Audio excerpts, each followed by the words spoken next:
আজ সবার রঙে রঙ মেশাতে হবে, আজ সবার রঙে রঙ মেশাতে হবে।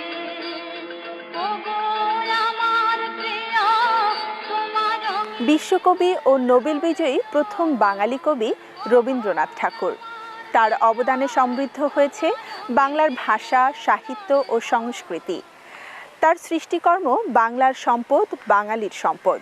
তার এই সম্পদের মধ্যে রয়েছে গল্প, কবিতা, নাটক, প্রবন্ধ, ভ্রমণ কাহিনী, উপন্যাস, চিত্রকলা এবং চলচ্চিত্র।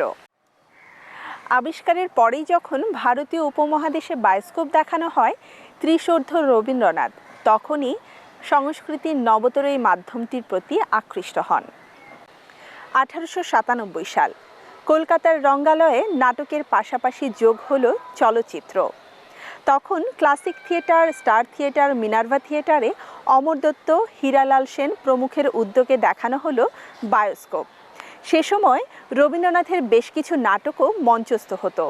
নাটক মঞ্চায়নের পাশাপাশি বায়োস্কোপ নামে প্রদর্শিত হতো চলচ্চিত্র। 1905 সাল বঙ্গভঙ্গ আন্দোলনের সাথে রবীন্দ্রনাথ গান, সাহিত্য রচনা, বক্তৃতা দান ও মিছিলে অংশগ্রহণের মাধ্যমে জড়িত হন।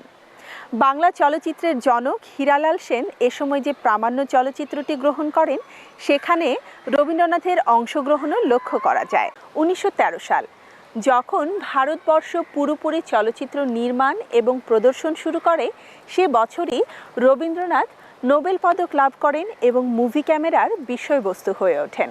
1914 সাল প্রথম বিশ্বযুদ্ধ চলাকালীন সময়েই কলকাতায় পূর্ণদৈর্ঘ্য চলচ্চিত্র নির্মাণের তোড়জোড় শুরু হয়। পার্সিয়ান চিত্র প্রতিষ্ঠান ম্যাদান থিয়েটার্সের পাশাপাশি কতিপয় সচেতন কিছু বাঙালির উদ্যোগে বেশ কিছু চিত্র প্রতিষ্ঠান গড়ে ওঠে। এসব প্রতিষ্ঠান থেকেই রবীন্দ্রনাথের সৃষ্টিকর্ম নিয়ে শুরু হয় চলচ্চিত্র নির্মাণ সেই নির্বাক যুগে। তাজমহল ফিল্ম কোম্পানির উদ্যোগে রবীন্দ্র কাহিনী নিয়ে নির্মিত নরেশ মিত্র পরিচালিত নির্বাক চলচ্চিত্র মানভঞ্জন 1923 সালের 18 জুন মুক্তি পায়। বাংলা চলচ্চিত্রের ইতিহাসে রবীন্দ্র সাহিত্যকর্ম নিয়ে এটি প্রথম চিত্ররূপ। তারপর নির্বাক যুগে রবীন্দ্র সাহিত্য নিয়ে আরও নির্মিত হয়েছে বিসর্জন 1928, বিচারক 1928, গিরিবালা 1930, ডালিয়া 1930 এবং নৌকাডুবি 1932। সবাক যুগের সাথেও রবীন্দ্রনাথ জড়িত হন নানাভাবে। রবীন্দ্র কাহিনী নিয়ে চলচ্চিত্র নির্মাণ ছাড়াও এ সময় রবীন্দ্রনাথের দৃশ্যাবলী, আবৃত্তি ও গান চলচ্চিত্রায়িত হতে থাকে। সবাক চলচ্চিত্রের সাথে রবীন্দ্রনাথের সম্পৃক্ততা স্বকণ্ঠে আবৃত্তির মধ্যে দিয়ে। 1930 সাল জুলাই মাসে জার্মানি ভ্রমণের সময় মিউনিখের বিখ্যাত উফা স্টুডিওতে কবির স্বকণ্ঠে ধারণ করা হয় ইংরেজিতে রচিত দি চাইল্ড কবিতাটির আবৃত্তি। 1931 সাল 14 ও 21 নভেম্বর কলকাতার পূর্ণা থিয়েটারে সবাক চিত্রে রবীন্দ্রনাথ ঠাকুরের আবৃত্তি প্রদর্শিত হয়। জনগণ মন অধিনায়ক জয় হে ভারত ভাগ্য বিধাতা, पंजाब सिंध गुजरात मराठा द्राविड़ उत्कल बंगा। এর পরপরই বাংলা চলচ্চিত্রে রবীন্দ্রনাথের আবির্ভাব হয় একজন চলচ্চিত্রকার হিসেবে। কবির বয়স তখন 70-এর কোঠায়। প্রখ্যাত চলচ্চিত্র নির্মাতা প্রতিষ্ঠান নিউ থিয়েটার্সের বীরেন্দ্রনাথ সরকার কবির 70তম জন্মজয়ন্তী উপলক্ষে নটির পূজার চিত্ররূপ দেওয়ালেন স্বয়ং কবিকে দিয়েই। রবীন্দ্রনাথের ভাষণ দিয়ে শুরু নটির পূজার মঞ্চায়ন। My flower of the day dropped its petals forgotten. In the evening, it ripens into a golden fruit of memory. কাহিনী থেকে চিত্রনাট্য তৈরি করে গতানুগতিক পদ্ধতিতে নয়, মঞ্চনাটক আঙ্গিকে অভিনয় চলাকালীন মুভি ক্যামেরায় চলচ্চিত্রায়ন করা হয় রবীন্দ্র সাহিত্যের প্রথম সবাক চিত্রায়ন। রবীন্দ্রনাথের পরিচালনায় নিতিন বসুর চিত্রগ্রহণে এবং মুকুল বসুর শব্দগ্রহণে এই চলচ্চিত্রের সঙ্গীত পরিচালনা করেন দীনেন্দ্রনাথ ঠাকুর।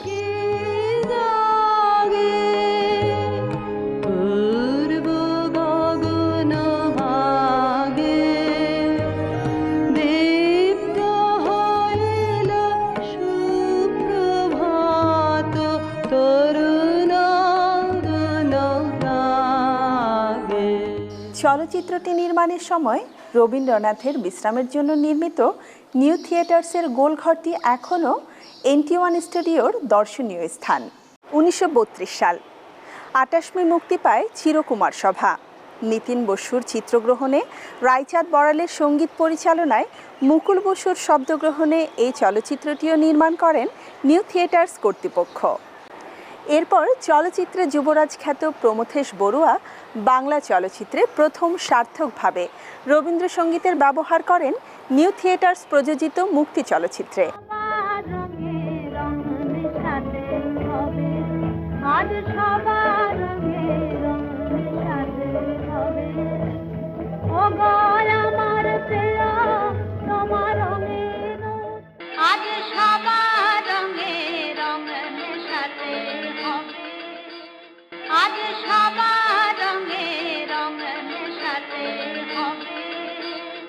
1938 সাল বাংলা চলচ্চিত্রে সমন্বয় ঘটে বাংলা সাহিত্যের দুই দিকপাল কবির প্রতিভা।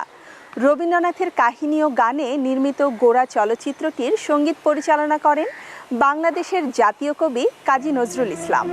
ওহে সুন্দর মম বিহে আজি পরম সব রাতি ওহে সুন্দর।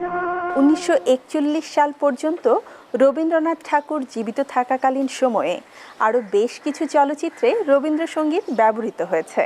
ধীরেন্দ্রনাথ গাঙ্গুলির হাল বাংলা 1938, প্রফুল্লা রায়ের অভিধান 1938, প্রমথেশ বড়ুয়ার অধিকার 1939, চারু রায়ের পথিক 1939, নিতিন বসুর জীবন মরণ 1939, হেমচন্দ্রের পরাজয় 1940, দীনেশ রঞ্জনের আলো ছায়া 1940, ফণী মজুমদারের ডাক্তার 1940, অমর মল্লিকের অভিনেত্রী 1940, নিরঞ্জন পালের রাস পূর্ণিমা 1941, নিতিন বসুর পরিচয় 1941, ধীরেন্দ্রনাথের আহুতি 1941, সৌমেন মুখার্জির শোধবোধ 1942, ফণী মজুমদারের অপরাধ 1942। কবির জীবদ্দশায় যখন রবীন্দ্র কাহিনী নিয়ে চলচ্চিত্র নির্মাণ হচ্ছিল তখন স্বয়ং কবিও ছিলেন চলচ্চিত্রের বিষয়বস্তু। নানা সময়ে নানা দেশে নানা উপলক্ষে মুভি ক্যামেরায় চিত্রায়ন করা হয়েছে কবিকে। যুদ্ধের ভয়াবহতায় যুদ্ধবিরোধী বক্তব্য নিয়ে Rabindranath. The human world is made one. All the countries are losing their distance every day. Their boundaries not offering the same resistance as they did in the past age. Politicians struggle to exploit this great fact and to wrangle about establishing trade relationships. But my mission is to urge for a worldwide commerce of heart and mind, sympathy and understanding, and never to allow this sublime opportunity to be sold in the slave markets for the cheap price of individual profits, or be shattered away by the unholy competition in mutual destructiveness. সর্বোপরি 1941 সালের 7 August Rabindra তিরোধান ও শেষ যাত্রাও ধারণ করা হয়েছে সেলুলয়েডের ফিতায়। On the 7th of August 1941, in the city of Calcutta, a man died.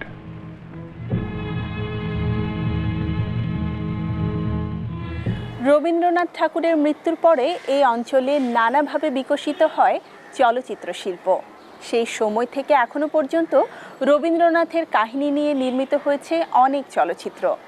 বিভিন্ন চলচ্চিত্র নির্মাতা এবং সঙ্গীতকার তার সৃষ্ট গল্প, উপন্যাস, নাটক, গীতিনাট্য, কবিতা, গান ও সুর ব্যবহার করেছেন তাদের চলচ্চিত্রে। এদের মধ্যে বাংলা ভাষায় সবচেয়ে বেশি সৃষ্টিশীল চলচ্চিত্রায়ন করেছেন সত্যজিৎ রায়। 1961 সাল সত্যজিৎ রায় রবীন্দ্র শতবর্ষে নির্মাণ করেন রবীন্দ্র ছোট গল্প নিয়ে 3টি স্বল্পদৈর্ঘ্য চলচ্চিত্র, 3 কন্যা, পোস্টমাস্টার,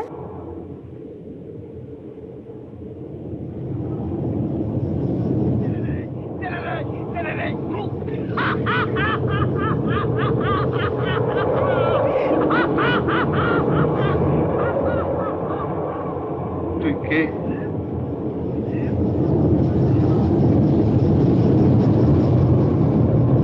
তুই কে? মণিহারা। সোনা ছুঁই বলো তো, তোমার মনে হয় না মনি অলক্ষী, মনি অপয়া, মনি মনি মনি মনি তুমি কি করে কথা ভাবলে বলো তো? কি করে তুমি কথা ভাবলে? এবং সমাপ্তি।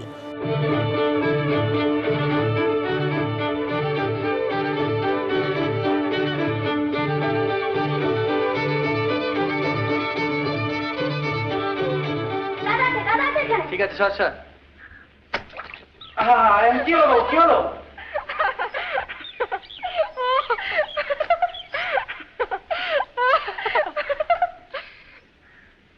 একই সময়ে সত্যজিৎ রায় রবীন্দ্রনাথের জীবনের উপরে নির্মাণ করেন ৫৪ মিনিটের একটি তথ্যচিত্র।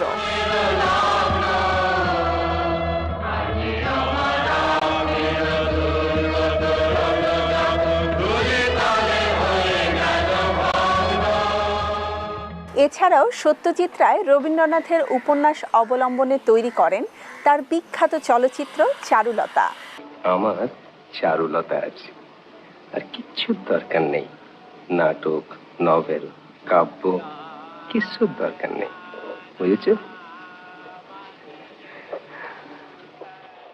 ১৯৮৫ সালে সত্যজিৎ রায় রবীন্দ্রনাথের আলোচিত উপন্যাস ঘরে বাইরে চিত্রায়ন করেন। যে দেশের মাটিতে তোমরা মানুষ হয়েছ, যে দেশকে তোমরা ভালোবাসো, সেই দেশের কাজে তোমরা এগিয়ে এসো।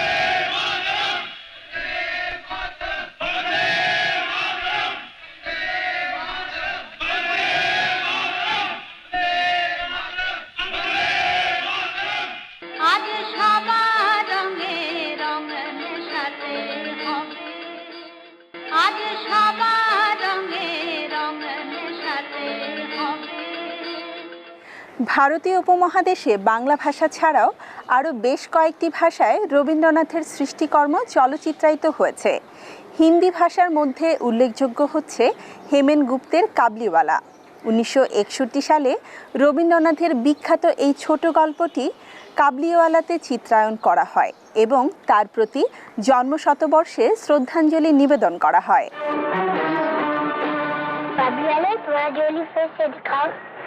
देखो देखो, ये क्या है? वो चीज ये बगदाद का खून है, वो तुम्हारे वास्ते लाए। काबियाले, तुम बड़े अच्छे आदमी हो। ओ मेरा बुलबुल, तुम भी बहुत अच्छा है।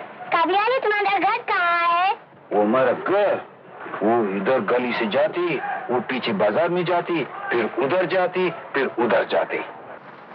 गंगा आए कहाँ से? স্বাধীন বাংলাদেশের চলচ্চিত্রে রবীন্দ্রনাথ ঠাকুর তেমন একটা চর্চিত না হলেও সেই প্রথম যুগেই রবীন্দ্রসঙ্গীত ব্যবহার করা হয়েছিল ঢাকার চলচ্চিত্রে। ১৯৬৩ সালে সালাউদ্দিনের ধারাপাতে যখন রবীন্দ্রসঙ্গীত ব্যবহার করা হয়, তখন সেই পাকিস্তানি শাসনামলে রবীন্দ্র চর্চা করাটা ছিল একটি বিদ্রোহ।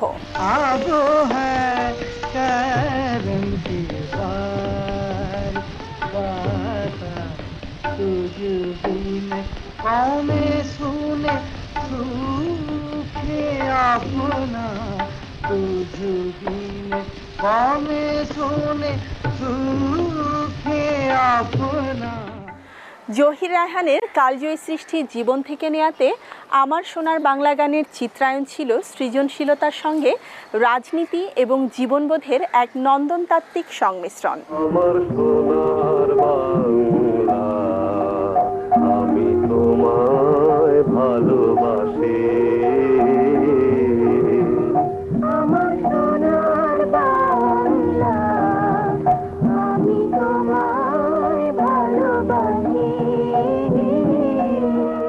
স্বাধীন বাংলাদেশের প্রথম মুক্তিযুদ্ধ ভিত্তিক চলচ্চিত্র চাষী নজরুল ইসলামের আলোচিত ওরা 11 জনে ছিল রবীন্দ্রনাথ ঠাকুরের বিখ্যাত গান ও আমার দেশের মাটি, তোমার পরে ঠেকায় মাথা, তোমাতে বিশ্বময়ী তোমাতে বিশ্বমায়ের আঁচল পাতা।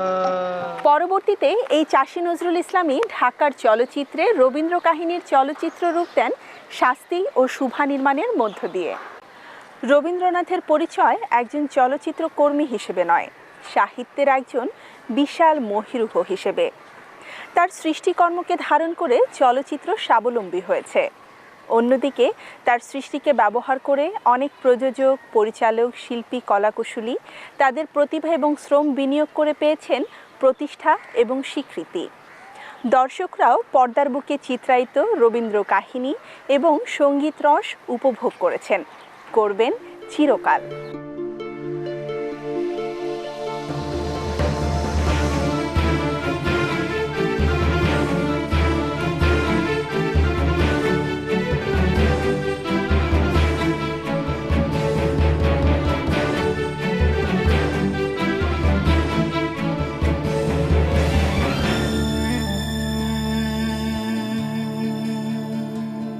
মম চিত্তে নীতি নৃত্যে কে যে নাচে তাতা থই থই তাতা থই থই তাতা থই থই। মম চিত্তে নীতি নৃত্যে কে যে নাচে তাতা থই থই তাতা থই থই তাতা থই থই। তারি সঙ্গে কি মৃদঙ্গে সদা বাজে তাতা থই থই তাতা থই থই তাতা থই থই। তারি সঙ্গে কি মৃদঙ্গে সদা বাজে তাতা থই থই তাতা থই থই তাতা থই থই। মম চিত্তে নীতি নৃত্যে কে যে নাচে তাতা থই থই তাতা থই থই তাতা থই থই। মম চিত্তে নীতি নৃত্যে কে যে নাচে নাচে সুন্দর নার নাচে সুন্দর নার নাচে। नवेलियल बेली चतुर नवेलियल बेली चतुर। संग बाजे डफ मृदंग संग बाजे डफ मृदंग। पायल की झनकार नाचे सुंदर नार नाचे सुंदर नार।